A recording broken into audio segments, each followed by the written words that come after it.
Hey guys, here we've got a front air strut from a 2008 Mercedes S550 or W221 that had failed on me. It started leaking, so I replaced it, and I just wanted to take it apart just to understand it better.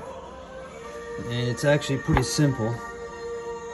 This is the actual shock absorber, and this here is your reservoir, and this is the electronic damper, which softens or hardens the ride when you go from sport to comfort. It's basically just a valve that restricts the oil flow into the strut. So the way this works is, this is your air bladder here, and this thing goes here with the snap ring, which they tell you do not open, it's under pressure, but mine wasn't under pressure because it was leaking. And I'm going to show you where it was leaking. So I went ahead and took this out.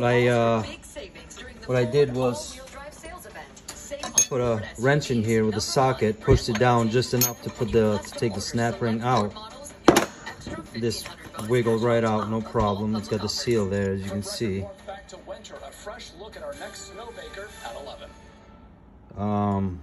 And then it's pretty basic as far as the strut goes in here with the bolt. This bolt holds down the strut, and I cut mine out here with a razor blade just so you guys can see it. This goes like that. So where mine was leaking was, you can see the hole right in here actually.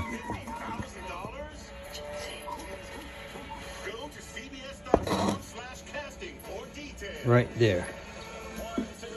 That's where it was leaking from. You can tell these things are actually pretty thin, even though they have ribbons inside. They're very, very thin. It's probably just not even 2 millimeters thick. So I wish they'd sell these things just the bladder, because the shock absorber itself is pretty good condition. It's still tight, there's no leaks on it, but I don't think you can get just a bladder. So that kind of sucks,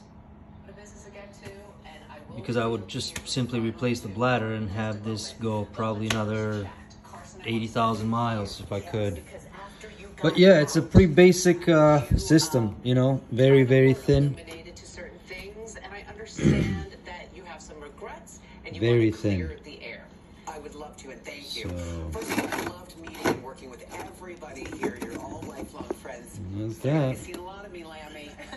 But yes, if you plan on opening one of these up, make sure that you don't have, it's not pressurized, and there's no real way of depressurizing the system unless you actually hook it up to the car, because this has a check valve, so it doesn't really let air out unless you're hooked up to the system in the car. So be careful, because this thing can literally come up flying and hit you. So be careful. Like I said, mine had a hole in it, so the system was not pressurized at all. So I was able to pop this out, no problem. Yeah, I'm actually going to do some research and see if I can find just a bladder. I like to rebuild this air strut, just so I have it as a spare. And I'll keep you guys posted.